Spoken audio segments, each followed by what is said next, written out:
Hello students, जो आज हम लोग चैप्टर पढ़ने वाले हैं वो है केमिस्ट्री का first chapter chemical reaction and equation.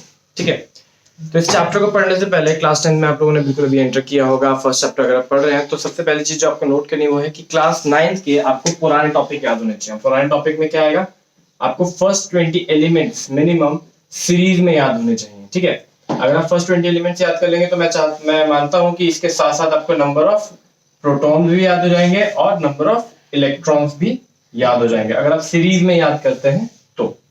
साथ में आपको याद कर लेना चाहिए एटॉमिक मास, ठीक है, या फिर नंबर ऑफ न्यूट्रॉन्स।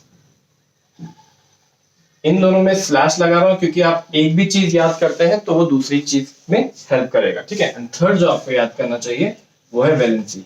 ये तीन टॉपिक हैं जो आपको क्लास 9th के याद होने चाहिए। ठीक है, अगर आपको ये नहीं याद है तो क्लास 10th आपके लिए पॉसिबल नहीं। केमिस्ट्री वैसे ही थोड़ा हार्ड है और थोड़ा इजी है, मेरा पर्सनल फेवरेट है। ठीक है, लेकिन फेवरेट तभी है जब मुझे सारे के सारे लॉजिक्स क्लियर थे 9th के, तभी जाके वो 10th में काम आए। ठीक है, इवन अगर कंपाउंड्स बनाने की बात आती है तो बच्चों को कंपाउंड अगर बनाना नहीं आता तो ऑब्वियसली बात है कि वो भी आपको प्रॉब्लम करेगा ही करेगा, क्योंकि क्लास 10 में कंपाउंड बनाना नहीं सिखाया जाता क्योंकि वो 9th में ऑलरेडी सिखा चुके हैं। ठीक है, इस चैप्टर की बात करते हैं तो चैप्टर है chemical reaction and equation. Chemical, अगर हम बात करते हैं केमिकल रिएक्शन की तो क्या होती है केमिकल रिएक्शन? तो केमिकल रिएक्शंस में कुछ ऐसे प्रोसेस होते हैं जिसमें आपका एक या एक से ज्यादा कोई भी सब्सटेंस में एलिमेंट और कंपाउंड दोनों चीज इंक्लूड होती है। एक या दो एलिमेंट्स कंबाइन करते हैं या फिर एक अकेला भी हो सकता है। ठीक है, एंड देन वो कंबाइन करने के बाद जो चीज बनती है वो भी एक या एक से ज्यादा हो सकती है। ठीक है, तो वो हो जाएगी हमारी केमिकल रिएक्शन। अब केमिकल रिएक्शन आपने ये तो सुन लिया कि ठीक है भाई एक या दो चीज होती है, वो कुछ बन जाती है, बट बनने के बाद उसकी प्रॉपर्टी पूरी चेंज हो जाती है और दोबारा से सेम प्रॉपर्टीज नहीं शो करता। अगर आपको दोबारा जाना है तो केमिकल प्रोसेस से ही जाएगी या फिर तो इलेक्ट्रोकेमिकल प्रोसेस से जाएगी। कोई फिजिकल प्रोसेस नहीं है कि आपने काटा जोड़ा और हाँ दोबारा आपको सेम चीज मिल गई। जैसे कि एग्जाम्पल के तौर पर समझाना चाहूंगा, फर्मेंटेशन आपने वर्ड सुना होगा। ठीक है, ग्रेप्स का फर्मेंटेशन किया जाता है। क्या होता है कि ग्रेप्स के जूस को हम लोग किसी बॉटल में सील पैक करके रख देते हैं। एनारोबिक प्रोसेस या एनारोबिक रेस्पिरेशन होती है। ठीक है, और वहां पर वो कन्वर्ट हो जाता है किसी अल्कोहल में, या फिर हम बोलते हैं कि जो फूड है वो हमारा डाइजेस्ट होता है। हम लोग खाना खाते हैं, जो पूरा stomach, small intestine, large intestine जो तो वर्क करते हैं, तो वो भी क्या है, एक केमिकल रिएक्शन है। जो हम पूरा रेस्पिरेशन करते हैं वो भी एक केमिकल रिएक्शन है। रस्टिंग ऑफ आयरन जो हम लोग देखते हैं कि ऑक्सीजन मिलता है, वाटर मिलता है और वो उसका कलर चेंज हो जाता है, उसकी फिजिकल प्रॉपर्टीज चेंज हो जाती है आयरन की, तो वो भी क्या है, एक केमिकल रिएक्शन है। केमिकल रिएक्शन होपफुली आप लोगों को थोड़ा समझ में आ गया है। केमिकल रिएक्शन के साथ साथ मैं आपको केमिकल इक्वेशन के बारे में बताऊंगा, इवन केमिकल इक्वेशन के बारे में ज्यादा बताऊंगा, सो दैट हमारी इक्वेशन माइंड में सेट हो जाए कि हाँ कैसे करके इक्वेशन बनाई जाती है। सबसे मेन चीज जो आपको जाननी है वो ये है कि लेफ्ट साइड में आपके रिएक्टेंट्स लिखे जाएंगे एंड राइट साइड में आपके प्रोडक्ट्स लिखे जाएंगे। रिएक्टेंट एक या एक से ज्यादा हो सकते हैं। अगर आपके पास दो रिएक्टेंट है तो दो के बीच में प्लस साइन आएगा। अगर प्रोडक्ट आपके पास दो प्रोडक्ट है तो दोनों प्रोडक्ट के बीच में प्लस साइन आएगा। रिएक्टेंट से प्रोडक्ट बनता है तो बीच में क्या आएगा, एरो साइन। एरो क्या डिपिक्ट करता है, एक डिफरेंस क्रिएट कर देता है लेफ्ट साइड और राइट साइड में रिएक्टेंट एंड प्रोडक्ट में। अगर आपके पास प्रोडक्ट 5 है मान लो और आपके पास यहाँ पर बुक का पेज खत्म हो गया तो आपको क्या करना है, plus P3 third product, fourth product and fifth product. आपका प्रोडक्ट कभी भी लेफ्ट साइड में नहीं आएगा कि हाँ नेक्स्ट लाइन में आ गया यहाँ पर लिख दिया, नहीं, लेफ्ट साइड में रिएक्टेंट, राइट साइड में प्रोडक्ट। ये पहला चीज होगी जो आपको याद रखना है कि केमिकल इक्वेशन में ऐसे लिखा जाता है। जो सबसे पहली इक्वेशन जो आपकी एनसीईआरटी में दी गई है वो है मैग्नीशियम की, कि जब मैग्नीशियम बर्न करता है एयर में इन द प्रेजेंस ऑफ ऑक्सीजन आप बोलो, तो दोनों चीज रिएक्ट करके क्या देती है, मैग्नीशियम ऑक्साइड। और इसमें जो मैग्नीशियम आपका रिबन है उसको आपको क्लीन करना पड़ता है सो दैट आपको जो रिएक्शन है प्रॉपर हो और आपको प्रॉपर व्हाइट डैजलिंग फ्लेम मिले। ठीक है, याद रखना मेरे कीवर्ड पे, व्हाइट डैजलिंग फ्लेम। अब मैं अगर बात कर रहा हूं इसी रिएक्शन की, तो रिएक्शन को साइंटिस्ट लोग पहले कैसा लिखा करते थे, वो लिखते थे कि magnesium burns in the presence of oxygen to give magnesium oxide. ठीक है, इस तरीके से आपकी रिएक्शन को पूरा लिखा जाता था, पूरे डिस्क्रिप्टिव फॉर्म होते थे। ठीक है, डिस्क्रिप्शन दे देते जैसे कि मैथ्स में भी आपने सेट्स पढ़ा होगा, तो सेट्स में डिस्क्रिप्टिव फॉर्म होती है, पूरा का पूरा वर्ड टू वर्ड लिख देते हैं, magnesium burns in the presence of oxygen to give magnesium oxide, right. इसको थोड़ा शॉर्टर फॉर्म में बनाया गया, ठीक है। शॉर्टर फॉर्म को क्या बोला गया? Word equation. वर्ड इक्वेशन बोली गई। वर्ड इक्वेशन में कैसे लिखा? शॉर्ट फॉर्म में बनाया। उन्होंने बोला magnesium, only magnesium with a plus sign reacts with oxygen to give magnesium oxide, ठीक है। सेम ही रिएक्शन को बताया जा रहा है लेकिन एक शॉर्टर वे में, ठीक है। देन उसके बाद इसे और शॉर्ट फॉर्म में कन्वर्ट किया गया। कैसे कन्वर्ट किया है? क्लास 9th में आप लोगों ने पढ़ा था कि जो एलिमेंट्स होते हैं उनके कुछ सिंबल्स होते हैं, राइट। जो सिंबल्स की हम लोग बात करते हैं तो सिंबल सबसे पहले जॉन डाल्टन ने दिए थे, लेकिन उसके थोड़े कॉम्प्लिकेटेड सिंबल्स थे, ठीक है, जो समझ में नहीं आ रहे थे सबको। तो इस वजह से क्या हुआ, बर्जीलियस के सिंबल्स हमने लिए कि जो मैग्नीशियम है, मैग्नीशियम की जगह सिंबल यूज हुआ Mg, जो बर्जीलियस ने दिया। बर्जीलियस ने क्या बोला कि एलिमेंट के फर्स्ट और सेकंड अल्फाबेट्स लेके या फर्स्ट एंड थर्ड अल्फाबेट्स लेके या फिर लैटिन नेम जो उसका है उसमें से अल्फाबेट्स लेके हम लोग उनके नाम रखेंगे। तो मैग्नीशियम का रखा Mg, ऑक्सीजन का रखा O2 और क्या बना दिया MgO। अब अगर आपको यहाँ पर कंफ्यूजन हो रहा है कि सर Mg लिया O2 लिया तो MgO2 क्यों नहीं बना, तो दैट मींस आपका क्लास 9 का कॉन्सेप्ट क्लियर नहीं है, आपको कंपाउंड्स बनाने प्रॉपर्ली नहीं आते हैं, ठीक है। मैग्नीशियम एक मोनोएटॉमिक एलिमेंट है, ठीक है, तो Mg ही रहेगा। जो ऑक्सीजन है वो एक डायटॉमिक एलिमेंट है, तो इसमें 2 एटम्स मिलके एक मॉलिक्यूल बनाते हैं, तो ये डायटॉमिक, इसे O2 लिखना पड़ेगा। और जो MgO है ये क्लास 9 में सिखाया जाता है कैसे बनता है। Mg लिया और O लिया, Mg की वैलेंसी 2, ऑक्सीजन की वैलेंसी 2, क्रिस क्रॉस एक दूसरे को दे दी, Mg को मिली 2, O को मिली 2, क्रिस क्रॉस कट गया, क्या बना फाइनली MgO। MgO2 नहीं बना है, ठीक है। ये रिएक्शन में बैलेंस नहीं है और मैं बैलेंस कर भी नहीं रहा हूं क्योंकि वो थोड़ा आपका आगे का टॉपिक है। मैं इसके साथ साथ आपको एक और एग्जांपल दे रहा हूं सो दैट आप लोगों को थोड़ा सा आइडिया लग जाए, ठीक है। एक और एग्जांपल देते हैं। अगर कंपाउंड बनाना है एल्यूमिनियम का और ऑक्साइड का, ठीक है, ऑक्सीजन का, तो कैसे बनेगा? एल्यूमिनियम लेंगे, ऑक्सीजन लेंगे, एल्यूमिनियम की वैलेंसी 3, ऑक्सीजन की वैलेंसी 2, क्रिस क्रॉस, एल्यूमिनियम को मिलेगा कितना 2, ऑक्सीजन को कितना मिलेगा 3, ये एक दूसरे को मिलती है वैलेंसी, ये 2 एल्यूमिनियम, ये 3 ऑक्सीजन। तो फॉर्मूला क्या बन गया आपके पास Al2O3। कैसे बन रहा है फॉर्मूला? वैलेंसी की हेल्प से, ठीक है, जो मैं आपको बता चुका हूं स्टार्टिंग में कि ये चीजें हैं जो आपको आनी चाहिए, ठीक है। तो होपफुली आपको वर्ड इक्वेशन का पार्ट क्लियर हो गया कि वर्ड इक्वेशन होती क्या है, ठीक है। और उसके बाद जो लास्ट है इसका जो नाम होता है वो होता है सिंबॉलिक रिप्रेजेंटेशन। सिंबॉलिक रिप्रेजेंटेशन, आप सिंबल्स में रिप्रेजेंट करते हैं, ठीक है। तो आपको केमिकल इक्वेशन का आइडिया हो चुका है कि किस तरीके से लिखी जाती है। मैंने आपको केमिकल इक्वेशन पहले कराया, केमिकल रिएक्शंस के बाद, एक्चुअली आता बाद में है लेकिन मैंने पहले इसलिए कराया क्योंकि जब हम लोग पढ़ेंगे रिएक्शंस के बारे में या फिर कैसे पता चलता है कि एक रिएक्शन हुई है, तो उस वक्त मैं आपको एग्जांपल दूंगा। तो मैं नहीं चाहता कि आप लोगों को कंफ्यूजन रहे कि लिख क्या रहे हैं, कैसे लिखा, पहले क्या आया, बाद में क्या आया, ठीक है।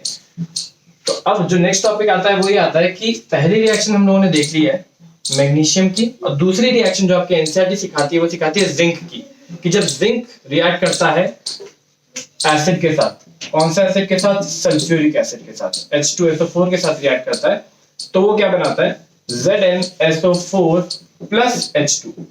अब रिएक्टेंट ये है, प्रोडक्ट क्या बनेगा, ये चैप्टर 2 है हमारा जो इस चीज पे डील करता है।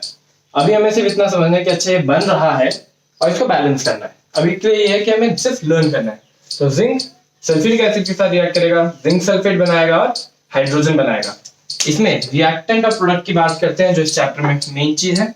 रिएक्टेंट जिंक और सल्फ्यूरिक एसिड हो गए और प्रोडक्ट आपका जिंक सल्फेट एंड हाइड्रोजन हो गया। प्लस साइन से हमने रिएक्टेंट एंड प्रोडक्ट को अलग किया है। दोनों के बीच में एरो साइन आया है।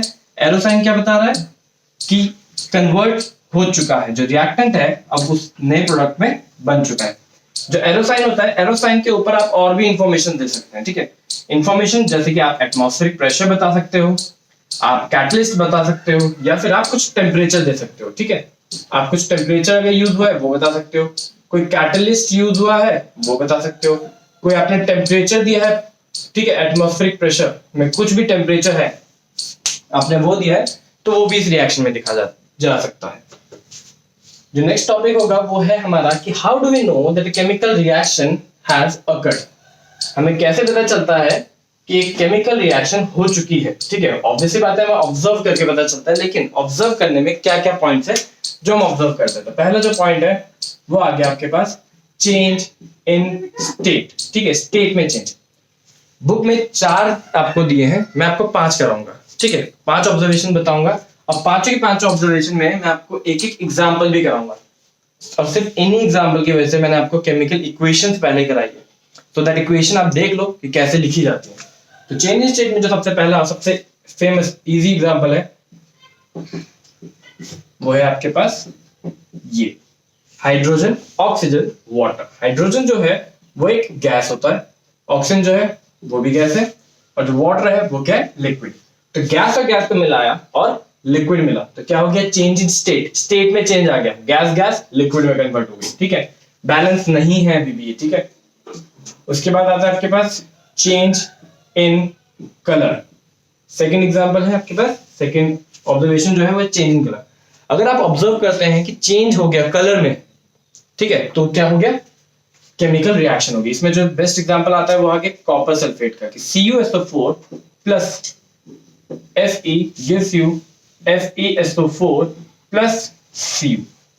कलर में चेंज कैसे, जो कॉपर सल्फेट होता है वो ब्लू कलर का होता है, इसे ब्लू विट्रॉल कहता है, और फेरस सल्फेट जो है वो ग्रीन कलर का होता है। ठीक है, पेल ग्रीन होता है वर्ड प्रॉपर। ठीक है, copper sulphate blue colour iron.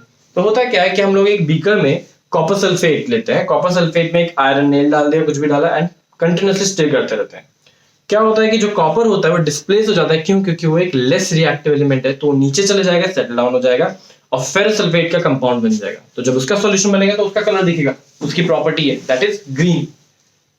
ठीक है, थर्ड हम लोग देखेंगे evolution of gas. Evolution of gas की बात करते हैं तो बहुत सारे रिएक्शन है जिसमें गैस इवॉल्व होती है, लेकिन मैं आपको वही पकड़ रहा हूं जो आपने अभी अभी पढ़ा, Zn। ठीक है, react with H2SO4 gives you ZnSO4 plus H2। क्या हो रहा है, हाइड्रोजन गैस इवॉल्व हो रही है, और अगर हाइड्रोजन गैस इवॉल्व हो रही है तो एवोल्यूशन ऑफ गैस के माध्यम से हम कह सकते हैं कि केमिकल रिएक्शन हुई है। जो अब हम पढ़ेंगे वो है चेंज इन टेम्परेचर। टेम्परेचर में चेंज आ रहा है, कोई भी रिएक्शन जिसमें हमें दिख रहा है कि उसकी टेम्परेचर में चेंज आ रहा है रिएक्शन होते हुए, तो आप कह सकते हैं कि एक केमिकल रिएक्शन हुई है। अगेन जो बेस्ट एग्जांपल है इसमें वो है calcium oxide react with water to give calcium hydroxide. ठीक है, जो कैल्शियम ऑक्साइड है उसका नाम क्या होता है, क्विकलाइम होता है। सॉरी, इसका नाम क्या होता है, क्विकलाइम होता है, और जो आपका प्रोडक्ट बन रहा है वो क्या है, slate lime. Calcium oxide, calcium hydroxide, quicklime, slate lime. Quicklime क्या हुआ, सिंपल चूना। चूने को जब पानी में डाला तो एक रिएक्शन हुई, कैसी रिएक्शन, एक्सोथर्मिक रिएक्शन। थोड़ा और डिटेल में बाद में पढ़ेंगे। जब इन दोनों की रिएक्शन होती है तो कुछ प्रोडक्ट बनता है, और जो प्रोडक्ट बनता है, प्रोडक्ट बनने के साथ साथ हीट इवॉल्व होती है, तो टेम्परेचर चेंज हो गया। ये रिएक्शन आप लोगों ने देखी होगी कि ये रिएक्शन अगर कभी पुताई उताई होती है, ठीक है, नॉर्मल पेंट की बात नहीं कर रहा हूँ, लेकिन अगर पुताई होती है चूने वाली, तो चूने को लाके एक कंटेनर में डिप कर देते हैं पानी में। ठीक है, और आपको 3-4 घंटे पहले या एक रात पहले भिगाना पड़ता है, क्योंकि इतनी हीट इवॉल्व होती है कि वो पानी पूरा गर्म निकलता है। ठीक है, इतनी हीट इवॉल्व होती है कि अगर आप अंडा उसमें डाल देंगे तो बॉयल हो जाएगा। और ऐसे टिन के कंटेनर वगैरह में मिक्स करते हैं, ठीक है, प्लास्टिक बकेट में करेंगे तो उसको फटने या फिर मेल्ट होने का डर होता है। ठीक है, जो लास्ट हम लोग देख रहे हैं जो बुक में नहीं है वो क्या है, फॉर्मेशन ऑफ प्रेसिपिटेट। ठीक है, क्या है, फॉर्मेशन ऑफ प्रेसिपिटेट। प्रेसिपिटेट क्या होता है, तो प्रेसिपिटेट के लिए जो वर्ड यूज होगा वो क्या होगा आपके पास, इनसॉल्युबल या फिर लेफ्ट ओवर। ये 2 वर्ड्स हैं जो आपको याद रखने हैं, इनसॉल्युबल या फिर लेफ्ट ओवर, प्रेसिपिटेशन के लिए जो यूज होंगे।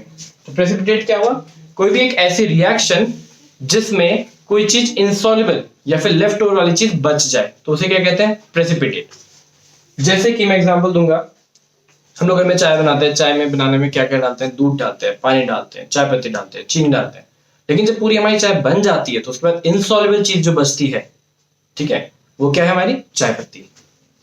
तो चाय में चाय पत्ती इज अ प्रेसिपिटेट। ठीक है, यहां पर जो रिएक्शन हम लोग देखेंगे वो होगी आपके पास BaCl2 plus Na2SO4 gives you BaSO4 plus NaCl। तो ये रिएक्शन होगी जिसमें बैरियम क्लोराइड सोडियम सल्फेट के साथ रिएक्ट कर रहा है और बेरियम सल्फेट दे रहा है, साथ में सोडियम क्लोराइड दे रहा है, ठीक है। अगेन रिएक्शन बैलेंस नहीं है, लेकिन बैलेंसिंग हम लोग सीखेंगे। तो बेरियम क्लोराइड हो गया, बेरियम सल्फेट बन रहा है और सोडियम क्लोराइड बन रहा है। और जो यहाँ पे बेरियम सल्फेट बन रहा है वो क्या है, व्हाइट पीपीटी, मतलब कि व्हाइट प्रेसिपिटेट बन रहा है। तो व्हाइट पीपीटी ये क्या है, ये एक प्रेसिपिटेट है, इनसॉल्युबल सब्सटेंस जो नीचे लेफ्ट ओवर बच जाएगा, नीचे बच जाएगा, ठीक है। तो होपफुली ये रिएक्शन आपको क्लियर है, ठीक है, और ये टॉपिक भी आपको क्लियर है, ठीक है।